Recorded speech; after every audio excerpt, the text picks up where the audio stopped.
ರವಿ, ನಿನ್ನೆ ನೋಡಲೆಂದು ನಿನ್ನ ಮನೆಗೆ ಹೊರಟಿದ್ದೆ. ಹೌದನಪ್ಪ, ಬಾ ಹಾಗಾದರೆ ಮನೆಗೆ ಹೋಗೋಣ. ರವಿ, ರೂಪ ಸಾಯಲು ಕಾರಣವ್ಯಾರು? ಅವಳನ್ನು ಯಾರು ಕೊಲೆ ಮಾಡಿದರು? ಹೇಳು ರವಿ, ಹೇಳು. ಮಿಂಚಿ ಹೋದ ಮಾತಿಗೆ ಚಿಂತಿಸಿ ಫಲವಿಲ್ಲಪ್ಪ, ಚಿಂತಿಸಿ ಫಲವಿಲ್ಲ. ಒಟ್ಟಾರೆ ನನ್ನ ತಂಗಿ ನನ್ನನ್ನು ಬಿಟ್ಟು ಮರಳಿ ಬರದ ಸ್ಥಳಕ್ಕೆ ಹೊರಟು ಹೋದಳಪ್ಪ, ಸ್ಥಳಕ್ಕೆ ಹೊರಟು ಹೋದಳು. ಅಳಬೇಡ ರವಿ, ಅಳಬೇಡ. ನೀನು ಹತ್ತರ ತಡೆದುಕೊಳ್ಳಷ್ಟು ತಾಳ್ಮೆ ನನಗಿಲ್ಲ. ಅಳುವುದಕ್ಕಿಂತ ತಂಗಿಯನ್ನು ಯಾರು ಕೊಲೆ ಮಾಡಿದರೆಂದು ತಿಳಿಯುವುದೇ ಮೇಲು. ರವಿ, ತಂಗಿ ಸಾಯಲು ಕಾರಣವ್ಯಾರು? ಹೇಳು ರವಿ, ಹೇಳು. ಕುಮಾರ, ಈ ಊರಲ್ಲಿ ಆ ಗೌಡ ಪ್ರತಾಪನ ಬಿಟ್ರೆ ಬೇರೆ ಯಾರಿದ್ದಾರಪ್ಪ, ಬೇರೆ ಯಾರಿದ್ದಾರೆ? ಗೌಡ, ಮಾಯುತ್ತಿರುವ ಗಾಯವನ್ನು ಅರ್ಧ ಗಾಯನಾಗಿ ಮಾಡಿದೆಯಲ್ಲ ಮಗನೇ.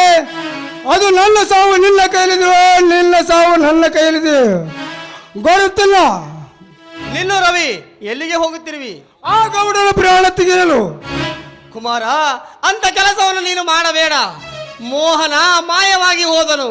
ಕುಮಾರ, ನೀನು ಅವರನ್ನು ಕೊಲೆ ಮಾಡಿ ಜೈಲಿಗೆ ಹೋದರೆ ನಾನು ಖಂಡಿತ ಅನಾಥನಾಗುತ್ತೇನಪ್ಪ, ಖಂಡಿತ ಅನಾಥನಾಗುತ್ತೇನೆ. ರವಿ, ಅಂತ ಕೆಟ್ಟ ಸರ್ಪಗಳನ್ನು ಸುಮ್ಮನೆ ಬಿಟ್ಟರೆ ಇಲ್ಲಿ ಎಷ್ಟು ಮಂದಿ ಬಹಳ ಹಾಳು ಮಾಡ್ತಾರೋ ಯಾರಿಗೆ ಗೊತ್ತು. ಅವರನ್ನು ಆ ದೇವರು ನೋಡಿಕೊಳ್ಳುತ್ತಾನೆ. ದೇವರು ಎಲ್ಲಿದ್ದಾನೆ ರವಿ? ಆ ನಿನ್ನ ದೇವರು ಪುಂಡ ಪುರುಷರ ಕೈ ಒಳಗ ಸಿಕ್ಕು ಸಣ್ಣನಾಗಿ ಬಣ್ಣ ಪುಂಡರ ಪುಂಡಾಟಿಕೆಯಿಂದ ಕಂಡ ಎಣ್ಣೆಗಳ ಬಹಳ ಹಾಳು ಮಾಡಿ ಪರಸುಲಿಗಳನ್ನು ಮುಚ್ಚಿಟ್ಟುಕೊಂಡು ಅಗಸರಂತೆ ಮೆರೆಯುತ್ತಾರಲ್ಲ, ಆ ಕೈ ಒಳಗೆ ಇರುವರು ಆ ನಿನ್ನ ದೇವರು ನಮಗಿದ್ದಾನೆ. ಕುಮಾರ, ತಾಳದಷ್ಟು ಬಾಳತದೆಪ್ಪ, ದುಡುಕು ಬಹಳ ಕೆಡಕಪ್ಪ, ಬಹಳ ಕೆಡಕು. ಬಾಯಿ ಬದುಕಬೇಕೆಂಬ ಆಸೆ ನನಗಿಲ್ಲ. ಅನ್ಯಾಯವನ್ನು ನೋಡಿಕೊಂಡು ಸುಮ್ಮನೆ ಇರುವ ಆಸೆ ನನಗಿಲ್ಲ. ಆ ಗೌಡನ ಸಕ್ಕಿನ ಮಾತಿಗೆ ತಕ್ಕ ಉತ್ತರ ಕೊಟ್ಟು ಅವನ ಅನ್ಯಾಯದ ಉಯ್ಯಾಲಿಯನ್ನು ವರ್ಷವರೆಗೂ ಈ ಸಿಂಹಕ್ಕೆಲ್ಲದೆ ಸಮಾಧಾನ. ಅದಕ್ಕೆಲ್ಲ ಟೈಮ್ ಕೂಡಿ ಬರಬೇಕಪ್ಪ, ಸಮಾಧಾನ ತಾಳು. ಸೇಡಿನ ತಾವಾಕು ನಿನ್ನ ಹೃದಯದಲ್ಲಿ ಹತ್ತಿಕೊಂಡು ಸಮಯ ನೋಡಿ ಶತ್ರುಗಳನ್ನು ಸುಟ್ಟ ಕರಕ್ಕೆ ಹೆಚ್ಚಿಸಲೇಬೇಕೆಂದು ಸಮಯ ಸಾಧಕ ಈ ಸಿಂಹಕ್ಕೆಲ್ಲಿದೆ ಸಮಾಧಾನ. ಕುಮಾರ, ಮುಖದ ಮೇಲೆ ಮೀಸೆ ಹೊತ್ತವರ ಹೇಳುವ ಮಹತಾ ಇದು. ನನ್ನ ಮಿತ್ರನನ್ನು ಹೇಳಿಕೊಳ್ಳುವುದಕ್ಕೆ ನನಗೆ ನಾಚಿಕೆ ಆಗುತ್ತದೆ. ತಾಯಿ ತಂದೆ ಕಳೆದುಕೊಂಡ ಆ ತಪ್ಪಲಿ ಬಾಳಿನ ಗೋಳು, ದೀಪಾವಳ ಗೋಳು ಆ ದೇವರಿಗೆ ಗೊತ್ತಪ್ಪ, ದೇವರಿಗೆ ಗೊತ್ತು. ಹೌದು ರವಿ, ಏನು ಹೇಳ್ತಿರುವೆ? ಹೌದಪ್ಪ, ನಾನು ಹೇಳುತ್ತಿರುವ ಮಾತು ಸತ್ಯವಪ್ಪ. ಆ ಗೌಡ ತಂಗಿಯಾಗಿ ಹುಟ್ಟಿ ಅವನಿಂದ ಚಿತ್ರಹಿಂದ ಅನುಭವಿಸುತ್ತಿರುವ ಒಂದು ಆತ್ಮವಿಲ್ಲದ ಗೊಂಬೆಯಪ್ಪ ಅವಳು, ಗೊಂಬೆಯವಳು. ರವಿ, ಹೌದು, ಅವಳನ್ನು ಮೊನ್ನೆ ಆ ಪ್ರತಾಪ ಬಲಾತ್ಕಾರದಿಂದ ಅವಳನ್ನು ನಾನೇ ತಡೆದು ಅವಳ ಮನೆಗೆ ಕರೆಕೊಂಡು ಹೋದಾಗ ಆ ಗೌಡ ಅವಳನ್ನು ಚಾಟಿಯಿಂದ ಹೊಡೆಯುತ್ತಿದ್ದ. ಆವಾಗ ಅನಿಸಿತು ಅವಳ ಪಾಪಿಯ ಅಂತ. ಹೌದಪ್ಪ, ನನ್ನ ತಂಗಿ ರೂಪಾಳ ಗುಣ ದೀಪಾಳ ಗುಣ ಎರಡೂ ಒಂದೇ ಅಲ್ಲಪ್ಪ ಕುಮಾರ.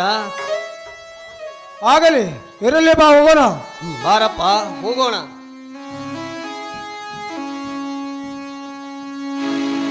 ಪ್ರೇಮಿಗಳು ದೂರ ದೂರ ಉಸಿರಾಡು ಪ್ರೇಮ ಕಥೆ ಬದುಕುವುದು ಎಂತ ಬದುಕು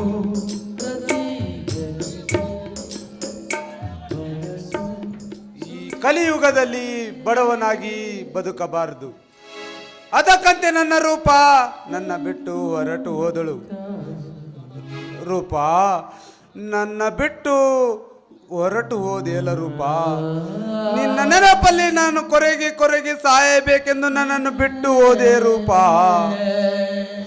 ನಿನ್ನ ಮಾತಿನ ಪ್ರತಿಧ್ವನಿಯು ನನ್ನ ತಲೆಯಲ್ಲಿ ಮನೆ ಮಾಡಿಬಿಟ್ಟಿದೆ ರೂಪ, ತಲೆ ಮನೆ ಮಾಡಿಬಿಟ್ಟಿದೆ. ಇಲ್ಲ ಇಲ್ಲ, ನಿನ್ನ ಕೊಲೆ ಮಾಡಿದವರನ್ನು ಕೊಲೆ ಮಾಡಿ ಆ ರಕ್ತದಿಂದ ನಿನ್ನ ಆತ್ಮಕ್ಕೆ ಶಾಂತಿ ನೀಡಲೇ. ಕೊಲೆ ಮಾಡಿದರೆ ಈ ಸಮಾಜ ನನ್ನನ್ನು ಕೊಲೆಗಡಕನೆನ್ನಬಹುದು. ಬೇಡ, ಕೊಲೆ ಮಾಡುವುದು ಬೇಡ, ಕಲಿತು ಕೊಲೆಗಡಕನಾಗುವುದು ಬೇಡ. ನನಗಾದ ನೋವು ಅವರಿಗಾಗಿದೆಯೇ? ಬೇಡ. ನಾನು PSI ಆಗಿ ನನ್ನ ರೂಪಾಳ ಕೊಲೆ ಮಾಡಿದವರನ್ನು ಬೂಟಿಗಾಲಿನಿಂದ ಒದ್ದು ಲಾಕಪ್ಪಿಗೆ ಹಾಕಿ ಕಠಿಣ ಶಿಕ್ಷೆ ಕೊಡುತ್ತೇನೆ. ರೂಪಾ, ನಿನ್ನ ಆತ್ಮಕ್ಕೆ ಶಾಂತಿ ನೀಡುವ ಕಾಣಿಕೆ ಏನೆಂದರೆ, ನಾನು ದೂರವಿದ್ದರೂ ನಾನೊಬ್ಬ ಪೊಲೀಸ್ ಅಧಿಕಾರಿಯಾಗಿ ನಿನ್ನ ಕೊಲೆ ಮಾಡಿದ ಕೊಲೆ ಪಾಪಿಗಳನ್ನು ಕಾನೂನಿನ ಕತ್ತಡೆಯಲ್ಲಿ ಕೊಳೆ ಇಡುತ್ತೇನೆ. ರೂಪಾ, ಕೊಳೆ ಇಡುತ್ತೇನೆ. ನನ್ನ ಮೇಲೆ ತಪ್ಪು ತಿಳಿದುಕೊಳ್ಳಬೇಡ ರೂಪಾ. ನಾನು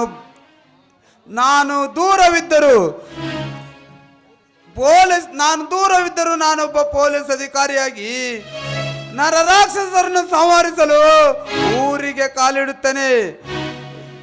ದಿಸ್ ಈಸ್ ಮೈ ಚಾಲೆಂಜ್.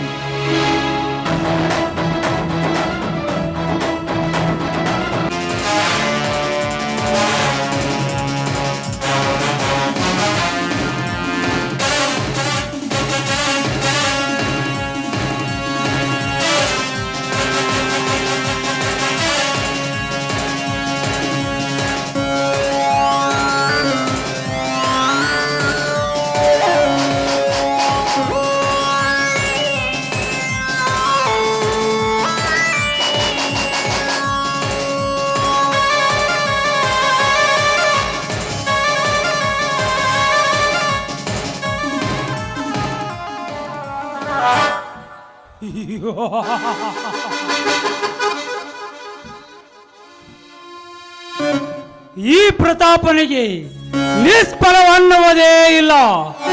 ಫಲ ಸಿಗಬೇಕು ಗೌಡ.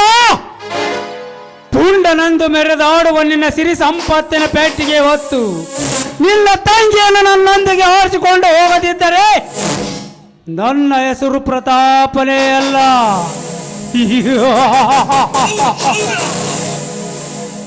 ದೀಪ ಆಕಾಶದಲ್ಲಿ ಹಾರಾಡುವ ಮಿನುಗುವ ತಾರೆಗಳಿದ್ದಂತೆ ಕೋಲ್ಮಿಂಚಿನಂತೆ ಮಿಂಚುವ ನಿನ್ನ ಅಂದವನ್ನು ಅಪ್ಪಿ ಒಂದೇ ಒಂದು ಬಾರಿ ನಿನ್ನ ಶೀಲ ಕಚ್ಚಿದರೆ ಸಾಕು, ನೀನಾಗಿ ಬರುವೆ ಈ ನಲ್ಲನ ಸಂಗ ಮಾಡಿ ಸುಖ ಪಡೆಯಲು. ಒಳ್ಳೆ ಮಾತಿಂದ ಒಲಿದರೆ ನೀನು ಜೀವಂತ ಉಳಿವೆ. ಹಠ ಮಾಡಿದ್ದಾದರೆ ಮೊನ್ನೆ ರವಿ ತಂಗಿಯಂತೆ ನನ್ನ ಗುಂಡೇಟಿಗೆ ಬಲಿಯಾಗಿ ಸಾಯುವೆ.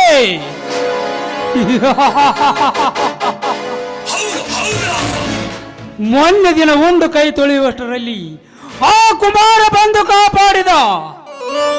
ಬಟ್ ಮುಂದೆ ನೀನು ಸಿಕ್ಕರೆ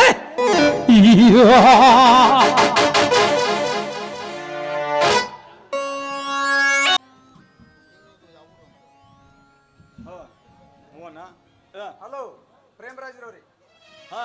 ನಿಮ್ದು ಊರು ಅವರು ನಮಗೆ ಸರ್ ಈ ಅಡ್ರೆಸ್ ನಿಮಗೆ ಗೊತ್ತೇ? ಇಲ್ಲ, ಈ ಅಡ್ರೆಸ್ ನಾನು ನಮ್ಮ ಊರಿಗೆ ಹೊಸಬ, ನನಗೆ ಗೊತ್ತಿಲ್ಲ. ನಿಮ್ದು ಯಾವರು? ಸರ್ ನಂದು ಊರು ಸುಡುಗಾಡು ಸರ್. ಯಾಕಪ್ಪ ಏನು ಮಾತನಾಡ್ತಿರ್ವಿ? ಏನಾದರೂ ಸಮಸ್ಯೆ ಆಗಿರ್ಬೋದೇ? ಸರ್ ಈ ಜೀವನವೇ ತೊಂದರೆಯಲ್ಲಿ ಹುಟ್ಟಿರುವಾಗ ತೊಂದರೆ ಇದೆ ಎಂದು ಕೇಳಿರುವಿರಲ್ಲ ಸರ್. ನೋಡಪ್ಪ, ಸಾಮಾನ್ಯವಾಗಿ ಎಲ್ಲರಿಗೂ ಕಷ್ಟ ಸುಖ ಇದ್ದೇ ಇರುತ್ತದೆ. ಅವುಗಳಿಗೆ ಹೆದರಬಾರದು. ಸುಖ ಬಂದಾಗ ಸಂತೋಷ ಪಡುವುದು, ಕಷ್ಟ ಬಂದಾಗ ಕಣ್ಣೀರು ಸುರಿಸುವುದು ಸ್ವಾಭಾವಿಕ. ಅಂತ ಸಾವಿರಾರು ಕಷ್ಟಗಳು ಬಂದರೂ ಎದೆಗೊಂದುವನು ನಾನಲ್ಲ ಸರ್. ನನಗಾದ ನೋವು ಬೇರೆನೇ ಇದೆ. ಅಂತ ನೋವೇನಾಗಿದೆ ಹೇಳು, ಅದಕ್ಕೆ ಮೆಡಿಸಿನ್ ಕೊಡು. ನಂತರ ಮೆಡಿಸಿನ್ ಇದೆ. ಅದು ಯಾವ ಮೆಡಿಸಿನ್ಗೂ ಮಾಯವಾಗದ ಗಾಯ ಸರ್, ಅದು ಆರದ ಗಾಯ. ನೀನು ಹೇಳುವುದು ನನಗೆ ಅರ್ಥವಾಗಲಾರದು. ಮಿಸ್ಟರ್, ಸರಿಯಾಗಿ ಇದ್ದ ವಿಷಯ ಬಿಡಿಸಿ ಹೇಳು. ಸರ್ ಅದನ್ನು ದಯವಿಟ್ಟು ಈಗ ಮಾತ್ರ ಕೇಳಬಾರಿ. ನಾ ತೊಟ್ಟ ಗುರಿ ಸಾಧಿಸಿದ ನಂತರ ನಾನಾಗೆ ಬಂದು ನಿಮಗೆ ಹೇಳುವೆ. ಹೋಗಲಿ, ನಿನ್ನ ಹೆಸರು? ಅನಾಥನೆಂದು ನನ್ನ ಹೆಸರು. ಯಾಕೆ ಮಿಸ್ಟರ್, ನೀನಾಡುವ ಮಾತುಗಳೆಲ್ಲ ವಿಚಿತ್ರವಾಗಿವೆ ಅಲ್ಲ? ನಾನಿರುವುದೇ ವಿಚಿತ್ರ ಸರ್, ನನ್ನ ಮೇಲೆ ತಪ್ಪು ತಿಳಿದುಕೊಳ್ಳಬೇಡಿ.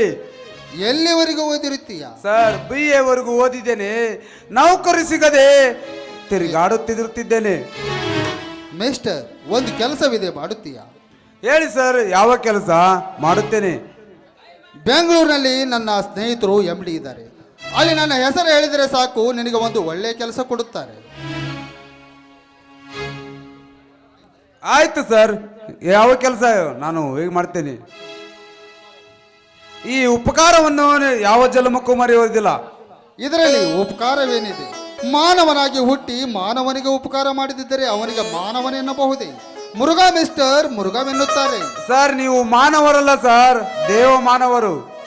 ನೋಡು ಮಿಸ್ಟರ್, ನಿನಗೇನಾದರೂ ಅಲ್ಲಿ ಹೆಚ್ಚು ಕಡಿಮೆ ಆದರೆ ಫೋನ್ ಮುಖಾಂತರ ನನಗೆ ತಿಳಿಸು, ನಾನೆಲ್ಲ ಸರಿಪಡಿಸುವೆ. ನನ್ನ ಅಡ್ರೆಸ್ ಮತ್ತು ಫೋನ್ ನಂಬರ್ ಎಲ್ಲ ಇದೆ. ನಾನಿನ್ನು ಬರಲೇ?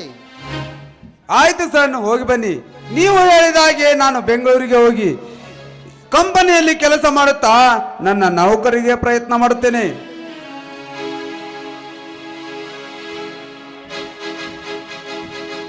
ಏನ ಬಸ್ಸನ್ನ ತೊಂದರೆ ಇರಬಹುದು, ಇರಲಿ, ಬರಬಹುದು. ಯಾಕಂದರೆ ಯಾಕೆಂದ್ರೆ ಈಗಿನ ಕಾಲ ಪರಿಸ್ಥಿತಿ ಅವಭಾವನ ಅಂತ ತೊಂದರೆ ಆಗಿರಬಹುದು. ಇದರಲ್ಲಿ ಬರಬಹುದು. ಓ, ನನ್ನ ತಂಗಿ ಬಂದೇ ಬಿಟ್ಲು.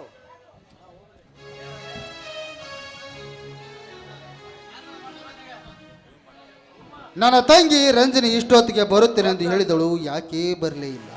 ಬಸ್ಸುಗಳು ತೊಂದರೆ ಏನಾದರೂ ಆಗಿರಬಹುದಾ? ಇರಲಿ, ಬರಬಹುದು. ಯಾಕೆಂದರೆ ಇಂದಿನ ಜನದಟ್ಟಣೆಗೆ ಎಷ್ಟು ವಾಹನಗಳಾದರೂ ಸಾಲದು. ಇನ್ನು ಬೇಕೇ ಬೇಕೆನ್ನುವುದು ಚಚ. ಭಾರತದ ಪರಿಸ್ಥಿತಿ ಅದೆಂದೋ ಸುಧಾರಿಸುವುದು ಆ ದೇವರಿಗೆ ಗೊತ್ತು. ಓಹೋ, ನನ್ನ ತಂಗಿ ಬಂದೇ ಬಿಟ್ಟಳು.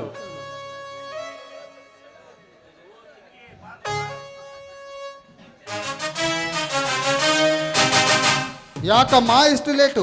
ಯಾಕಮ್ಮ ಇಷ್ಟು ಲೇಟ್ ಆಯ್ತು?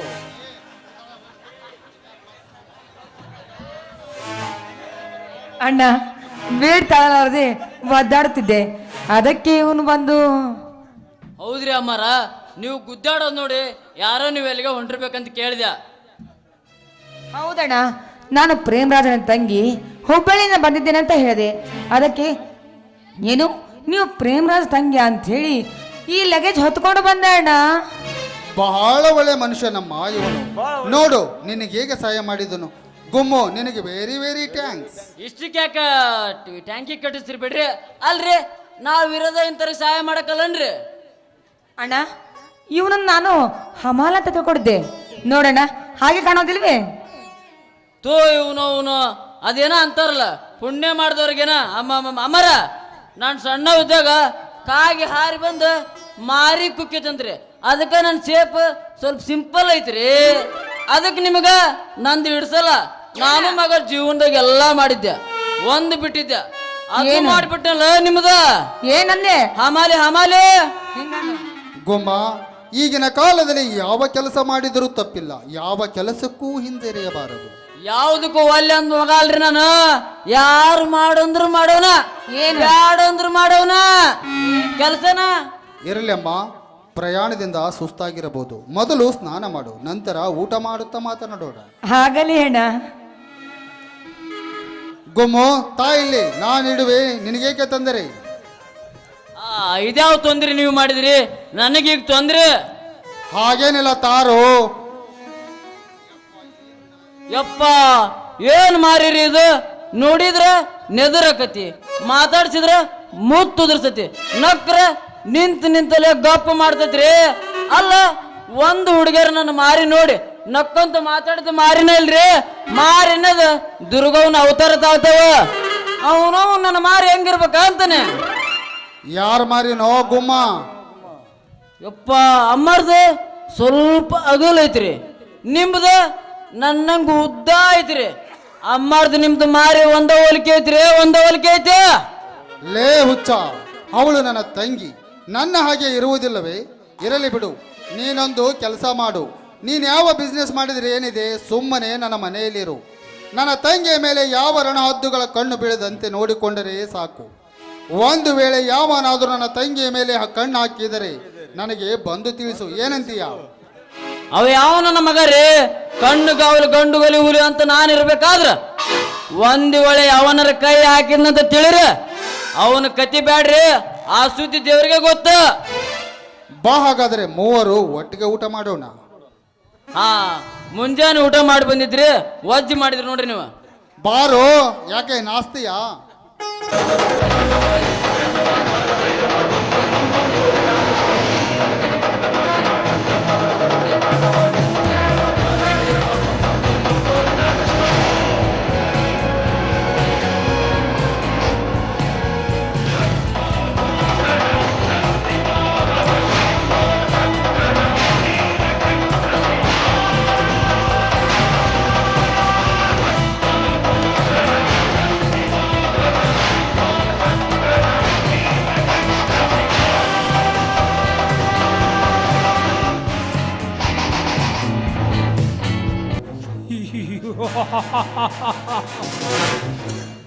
ಈಗ ನಾ ಮಾಡಿ ಬಂದ ಕಾರ್ಯ ಕೊಲೆ. ಶ್ರೀನಗರದ ಸತ್ಯಮೂರ್ತಿ ಪ್ರತಾಪನ ಗುಂಡೇಟು ತಿಂದು ಕೈಲಾಸಕ್ಕೆ ಪ್ರಣಯ ಹೇಳಿದ ಗೌಡನಿಗೆ ವಿಷಯ ತಿಳಿಯಿತು. ಒಂದು ಕೊಲೆಗೆ ನನಗೆ 50,000, ಆ ಗೌಡನಿಗೆ 1,50,000.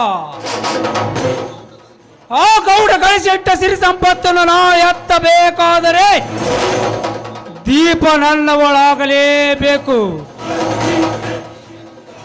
ದೀಪನಿಂದೊಮ್ಮೆ ನನ್ನ ಕೈಯಾಗ ಸಿಕ್ಕಾಗ ಆ ಕುಮಾರ ಬಂದು ಕಾಪಾಡಿದ. ಅದರ ಪರಿಣಾಮವಾಗಿ ನಾ ಕೊಡಿಸಿದ ಬಹುಮಾನ ಚಾಟಿ ಏಟು. ಇನ್ನಾದರೂ ತಿಳಿದು ಈ ಪ್ರತಾಪನ ಕೈ ಹಿಡಿದು ಆಗು ಬಾ ಬಾಳ ದೀಪ.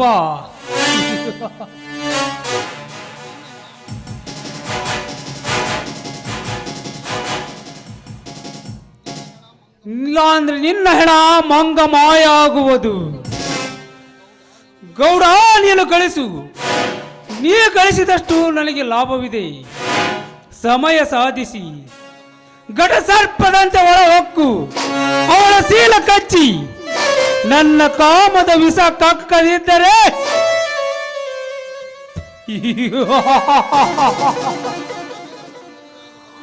ಆಮೇಲೆ ಅವಳ ಮದುವೆಯಾದ ಮರುದಿನವೇ ನಿನ್ನ ಕೊಲೆ. ನಂತರ ನಾನಾಗುವೆ ಶ್ರೀಮಂತ ದೊರೆ.